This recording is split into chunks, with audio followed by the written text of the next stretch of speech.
Hey everyone, welcome back to Jaraci Cup 9. Continuing to cover the group stage, we return to Group A. Group B is done, actually, in fact. We've cast all of those games. And it's going to be another game from Rompafrolic, as the last one was. Him versus Houston now. Galzian versus Conef. Going to be a fun matchup. First map is on... What map is this? Kartoba, of course. Because wouldn't it be cool if we could drive on, like... Yeah, I was just confused, because the last game I cast was on this map, too. So I was like, wait, what the heck? But no, that's correct. So this game, one of the series, this is going to be, Rompafrolic is the lower seeding number, so he picks the faction first. Going to be Galzian, no surprise, but Houston going to play Conef here. Houston's is Conef and Saban, I think, but mostly Conef, I believe. So this is probably not a surprise either. But he could have avoided the mirror matchup if he wanted to. And Rompafrolic going to have the map pick. He seems to really like Kartoba. Obviously, it is a good early aggro map, and that's... Excuse me. That is how he likes to play. And he likes also to go for a lot of extraction pressure, and on like one of these maps where the symmetry line is like down through the middle here rather than like diagonal. I think you can get a lot of extracts out in the beginning, so this is probably a strong pick for him. I do have questions of the efficacy of his strategy, but you know, if he's gonna run it, this is definitely the map to do it on. He's got Sandskimmer Tech done here now. We're gonna start producing. Houston, Sandskimmer Tech about 10 seconds out. He's in the chat too, so let's say hi to the people, my boy.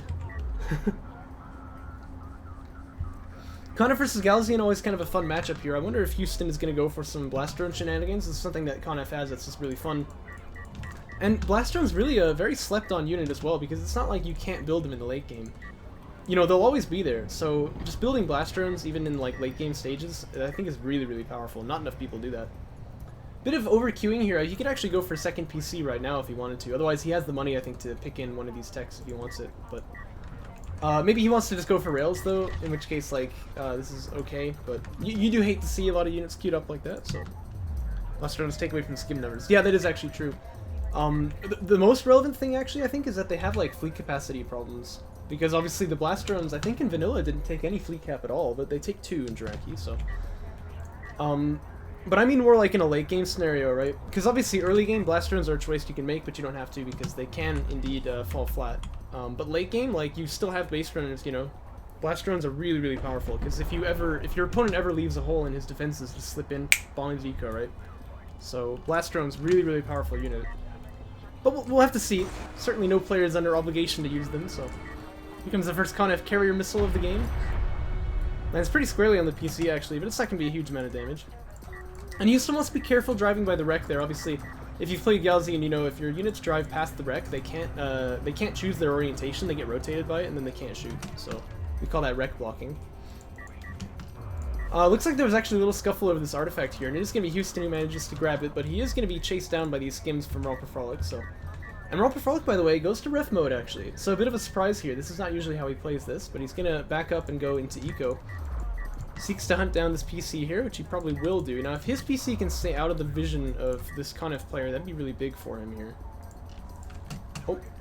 Or, sorry, I meant base runner. But it pops the smoke there to buy some time, and now the Sandskimmers from Houston have gotten in here. They have armor 1. First trade is a little bit sketchy, but he does manage to trade 1 for 1.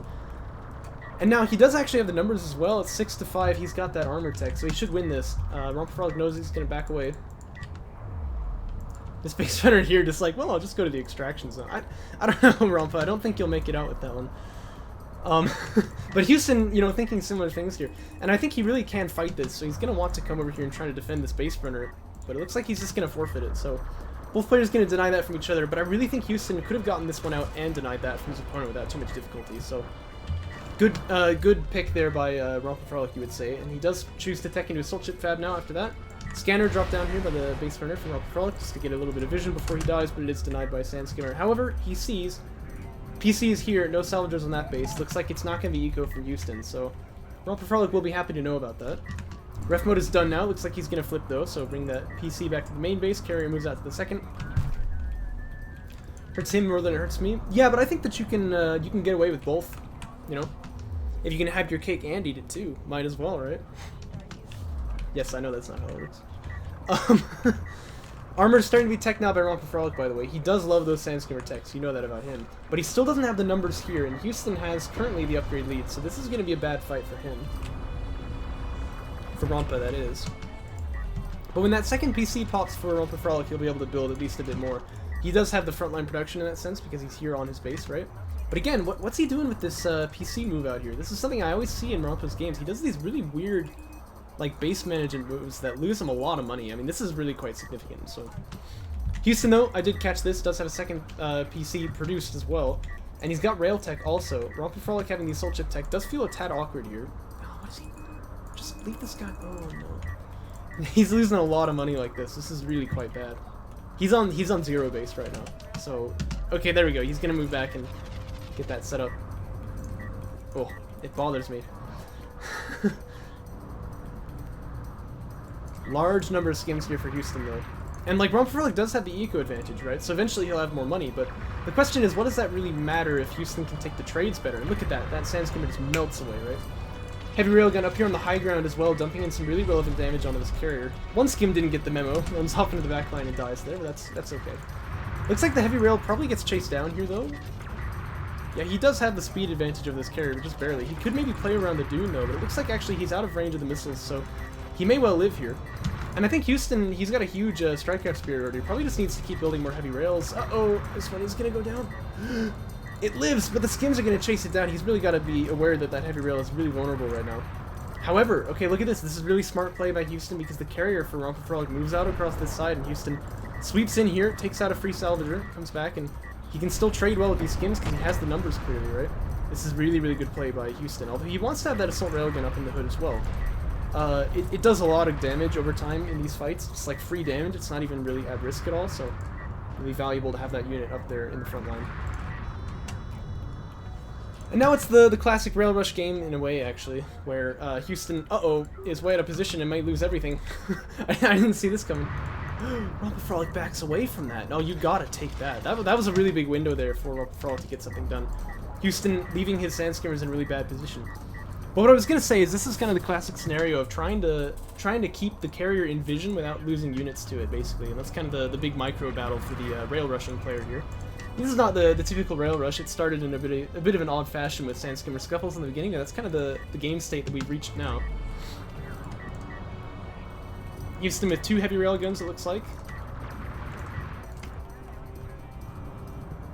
And he's building a third as well. I wonder if he goes for the EMP tech. I think that'd be really valuable here, but he is almost close to fleet capacity, so he may be happy to think about that instead. But he wants to keep vision on that carrier, keep these guys on a control group. I use 4, right? And just keep, you know, every time you see that carrier, get group 4 to attack that carrier.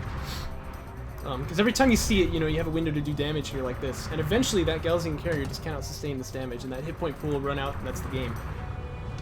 For Rompafrolic, though, he's got to find a way around this, and he's not, like, he teched into his assault chips, but he's not building anything, really.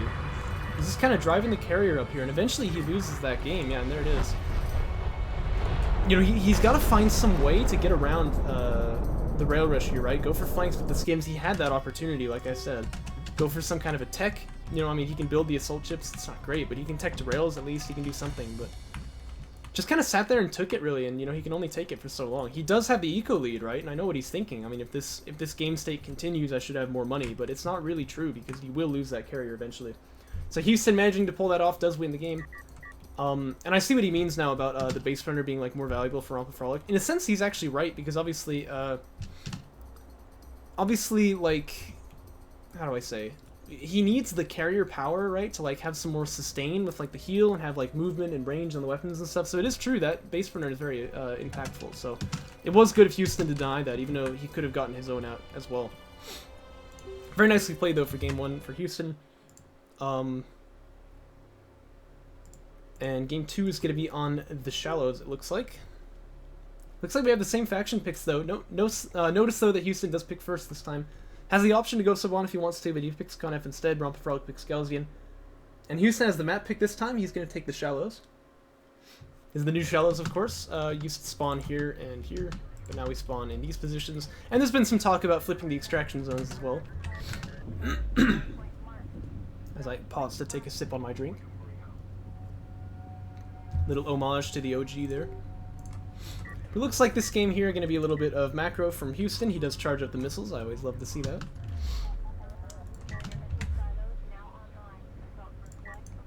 And for Rompafrolic, it may be the same.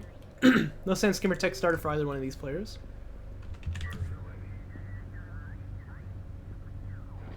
this is going to be ref mode first. He probably is planning a quick drop soon, but he didn't retire the base runner. That's not the wrong move by any means, but no, it's actually going to be Sandskimmer Fab, okay, but it's at a bit of a late timing, but I guess we'll see him do a bit of early aggro anyway. He does have that missile charged up, so he flips the power into the mobility systems. And yeah, he does have a move order for this PC out there onto the side of the map. Looks like he's going to reconsider and just drive it more in the straight line. And as for Rompafrolic, it's about the same. Sandskimmer Fab does have it started just a little bit faster. LDMs? Not that I can see. Scanner dropped here by Rompafrolic to try and get info. Missile going to be coming into that. Let's take it out. The scanner saw this PC out in the front line, though, I'm pretty sure. So he does probably know about this. And both players then going to commit once again to the dance of the skims there. They're going to try and fight each other. I wonder then if Rompafrolic commits to railgun tech this time and tries to change things up, because obviously, you know, he did lose to that last game, and it looks like it's going to be assault ships first instead. And in fact, he hasn't built any skims yet, but he knows that these things are coming, so once he gets the money for it, I imagine he probably wants to be building those. Oh, he actually did. That's my bad. I take it all back. Again, a little bit of eco-suicide here, which is a little awkward to see. I know the idea here is that you can bring the carrier pretty far off and still it drops efficiently, but you'll see these guys over here, they have to move to drop off to the carrier, so probably loses you about like 10 CUs every drop cycle, so that's actually kind of relevant. But Assault Ship Fab almost done then for Rompafrolic, and Houston still with no tech choice here, but he does have the money for either one if he wants. Looks like he's just committed into rails. Fleet Cap 45 coming out, a pretty good timing for him as well. This skim just finishing, so he's only pop locked for like 2 seconds. And here's the first engage. It looks like Houston is taking this, but the base runner heal is available. Gonna use that, but Houston's gotten up onto the high ground here, so this is really, really good for Houston. Rompafrolic, though, just gonna use that base runner heal to not lose any units for now. And that's good. Wants to power up the range systems, probably now. This base runner is starting to take some damage.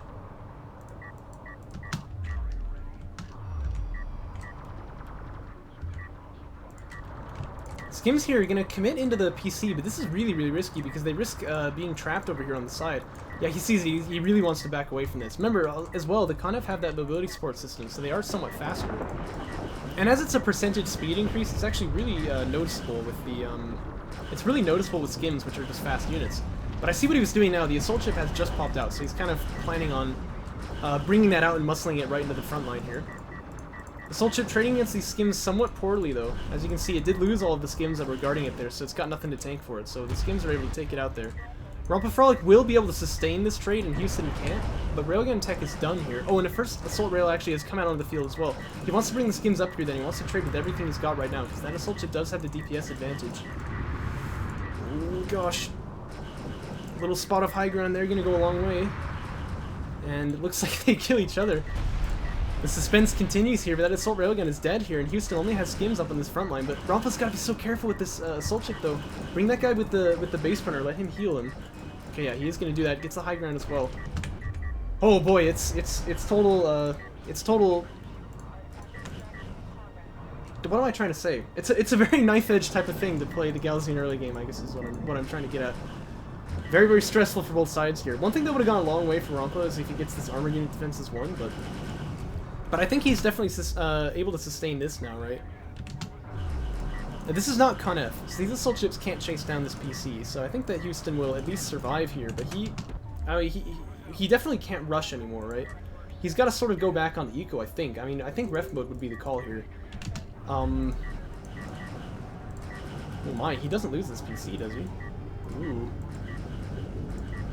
Oh, you really just want to drive in a straight line, because if you turn... Oh, gosh. I think it's going to go down. Oh, that must have been the last volley. And you can see those assault ships, I think, starting to turn. I don't think they were in range anymore. That's crazy. But he gets the PC. And if you didn't know, like, in a Galzian early game, getting a PC kill, huge deal. I mean, that's almost always the end of the game right there. Houston does have an extraction out, which is good for him. He's going to need that power in a moment. Because, you know, you imagine these assault ships are going to come up and push on him, and I would power up the missiles right now if I were him. He does have another PC coming out, so he's got that going for him, and straight to honor guards off of one base. Holy moly. That's pretty unexpected, but, you know, hey, give him a chance, see how it works. But I have a feeling he's just not going to be able to really sustain this.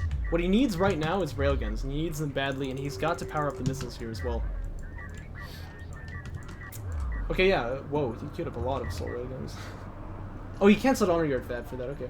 Well, in that case, he probably also wants dart maneuver, because obviously against these assault ships, having that dart is going to be so powerful, right? Does finally power up the missiles, it's a little bit late, the assault ships are already here. He wants to bring the skims in as well, and the base spreader for the smoke too can be really powerful as well. He really wants to keep the salvager alive too, if he can just get a little move order there. He's got the carrier block, but not quite going to keep that alive. So one salvager goes down for Houston here. Hey there, A-Gang. Salam alaikum. Ref mode could be clicked on too. I think this would be a good call. And he does actually manage to really quickly kill off 2 of those assault ships there. So the rush for Rompafrolic kind of blunted as well, but I imagine, yep, he just finished ref mode. And that's exactly what he should do, because now he's up on, you know, 2 base, right, and his opponent's on 1. Ref mode did get started for Houston.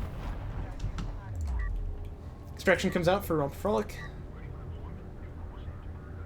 And Houston gonna go for a second of his own, but I don't think he really has got the field control here, so he's got to be careful with that.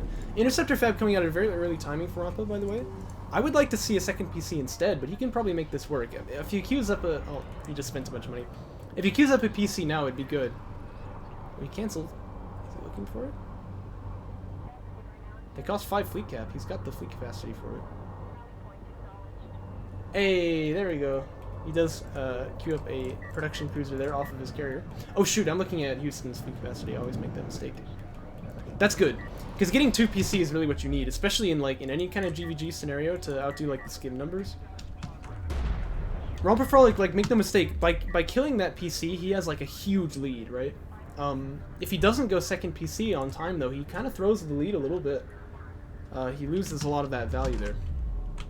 Game study? Yeah, I might after the stream, or well, it'd be on stream, but after the casting. Well, we'll see if I'm in the mood for it. I plan on doing the entire group stage matches that are left today, so maybe, maybe not. We'll have to see.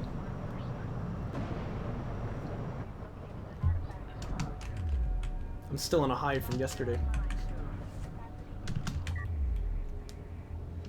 Armored unit upgrades finally just now coming out from Rompafrolic. Again, this is quite late because against these skims here, that armor upgrade is so powerful, right? But he is going to get that tech eventually. I know he's got Interceptor Fab done as well. PC comes out, he starts building air.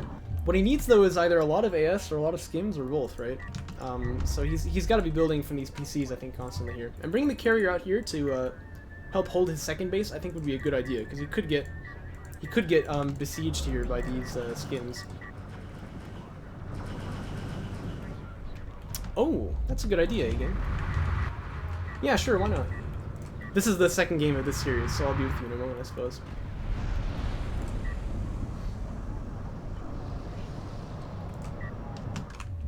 Power 1 teching for Rompafrolic, you know he loves that carrier power. Oh, okay, well I'll cast the next series and then we'll get on to it.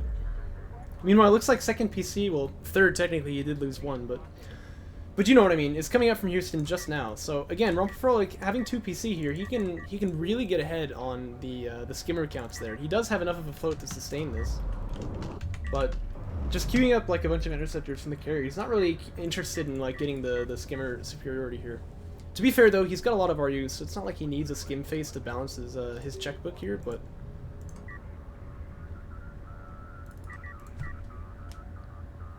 But I don't know. I mean, I feel like this is kind of. I feel like this is kind of wasting the lead a little bit here for Rompafrolic. I feel like he could get a lot further ahead than he is.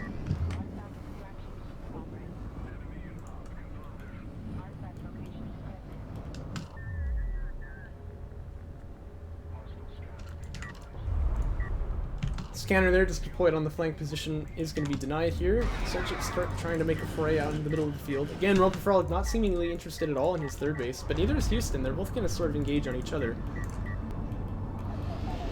But Houston has got, I think, the better tech here for sure with those railguns. And he does have honor guards on the way now. Seems that was the plan from the beginning. Base spreader taking a lot of fire here though, and these skims are all facing backwards. Are you seeing this too? Curious. But he does have that smoke ability to try to keep this guy alive if he needs it, but doesn't actually use it. He's really kind of playing it close to the chest there. Rompafrolic's carrier is starting to move out across the field now. Precision bomber fab teching, but he's still only on 2 base, and he doesn't have a lot of ground army. I feel like that's got to be a mistake. He's got the interceptors though, and obviously he can use those interceptors to ward off those assault railguns, but he doesn't really have a great deal of anti-capital, if you will, or anti-carrier weaponry. So I do worry for Rompafrolic if he goes for like a carrier rush here. I don't know if this is going to work. Houston definitely with the power lead. Not only natively from the artifacts, but he's also teched power 2 already. But he doesn't know about this carrier yet, so he's kind of moving in the wrong direction here. Bit of ring around the rosy. This is classic Shallows action, right? First Honor Guard on the way, though, and again, Honor Guard's not exactly designed for fighting carriers, but they can sure do it. We do have that first bomber on the way, though, and bombers can be very effective against cruisers, obviously, as we know. Honor Guard anti-air, really powerful tech, but it is expensive. Takes a long time to get. And you really need other, like, anti-air sources, unless you've got, like, 10 Honor Guards, you know, so... I shouldn't say 10, but you do need quite a bit. Okay, but he sees the carrier now, so I wonder if Houston comes back to respond, or if he tries to sort of base trade here. I don't know. I feel like he can match this threat. He doesn't need to give in to this, I don't think, if you know what I'm saying. I don't know what you don't know. I was actually kind of curious as well. I thought maybe there was like a message that didn't show up on my screen, but I checked the OBS studio, there's nothing there, so... Although Houston always... Oh, it was your third... Oh, I see, yeah, because he lost a PC in the early game, right? Well, now the cat's out of the bag, eh? Houston always comes on the stream, like, hinting at some really cryptic, like, bombshell that he's got, but then he never says anything about it, so... I thought it was something like that. I wonder with Base Burner Smoke if he actually gets out here. Guess we're about to find out. Ooh. It's gonna be close. Well, I don't think he makes it. Really close though, look at that. Only about 10 meters or so out of the line there. I have news, yeah. Uh-oh, Skims probably don't want to take this fight here. And yeah, that is what I mean, but like he doesn't tell me what the news is, so I'm just like, oh boy. No, we talk quite a bit on DMs, so you know, he'll probably tell me later. By the way, bomber tech can actually be seen on Galaxy carriers, so I don't know if Houston is cognizant of this, but he actually does know about the tech right now if he's looking for it. Holy mother of flotation. Houston's playing a bit of a buoyant game here. I didn't realize that until like just now. I don't know, he's already got so many skims though. I mean, normally what you'd say is he needs a skimmer phase. Okay, here comes the air though, finally launching. And it's the bomber as well. Actually tasked on the assault rails, but I feel like that honor guard has to be the target here. Oh, shoot. Well, maybe I take it back. That was a pretty beefy hit there.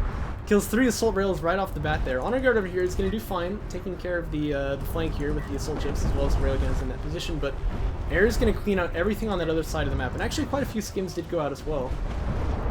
Houston going to be scrambling for anti-air then. Yeah, that's what I was going to say.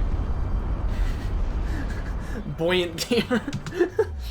And thus the legend was born. But it looks like rather than go back and turtle for a bit, he actually wants to like bring the fight to his opponent right now.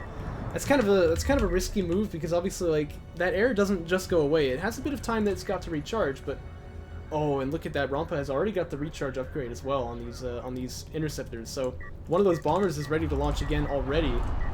And the other bomber, which is still out right now, is already hitting on that honor guard. And as I always say, not in a romantic way. It is still a pretty buoyant game, though. I guess I can see why these guys don't go 3-base. Because they're not spending off of 2, so no reason to go even further. The missile ship fab is done now for Houston. I imagine he's got to be building them right now. Oh, I don't know where he's moving with that eco, though. Bomber actually is going to try and harass the economy here for Houston. I guess that's fair, because like the carrier is going to take care of this honor guard. He doesn't really feel like he needs it. Kind of carry missiles really slap though, so Rompa does need to be careful. I mean, like, this game is looking really, really good for him, if you couldn't tell. I mean, he's just destroyed, like, everything, but there's still a world where he dies to a bad carrier commit, but I don't know, it looks like he's playing this safe. And obviously, like, with that air as well, he's got, like, really good, he's got actually surprisingly good, like, anti-carrier weapons now that the rest of the army is gone. I mentioned that he didn't really have much anti-capital. By the way, PC snipe there, very nice. Shut up, A-game. But anyway, I mentioned he didn't really have very good anti-capital, right? Because, like, he could die to Like, he could die to, like, the carrier commit there because he doesn't have, like, any railguns or Con F Siege or anything like that. But when the ground army gets taken away, all of a sudden that sort of changes because if the only thing that's there is the carrier, well, sure, air can actually do a lot of damage to it, right? The problem is normally more that, like, the air has to do damage to other things, or that there's anti-air that can block it. Which, as you can see, is kind of the case here. Rompa, a little bit mismarking there. He's really split his fire on all three of these missile ships. Hasn't gotten any of them yet. Uh-oh. Uh-oh. I mean, I'm not saying it, but, like, if there's a world where he loses, this is probably how it starts, right? Oh, gosh.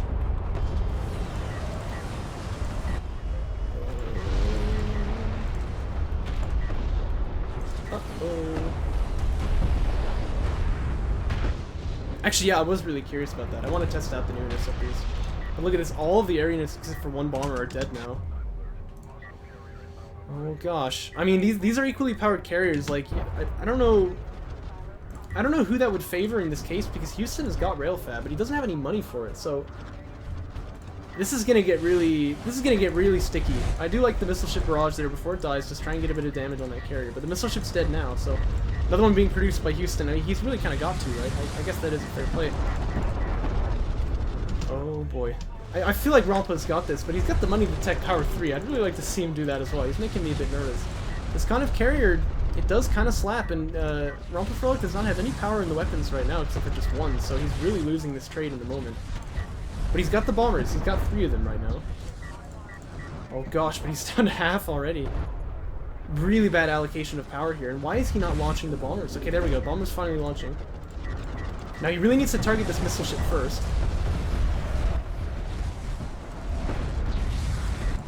Okay, he gets the missile ship. No need to target the PC now. He wants to go straight on that carrier.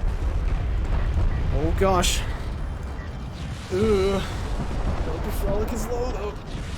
It's down at 1,500 here. Houston just needs to spray and pray here with that Con F carrier. Oh my gosh, he's down to 500 HP now. The bomber's doing a lot of damage, but I think it's Splash too, and Rompafrolic is gonna go down. Oh no.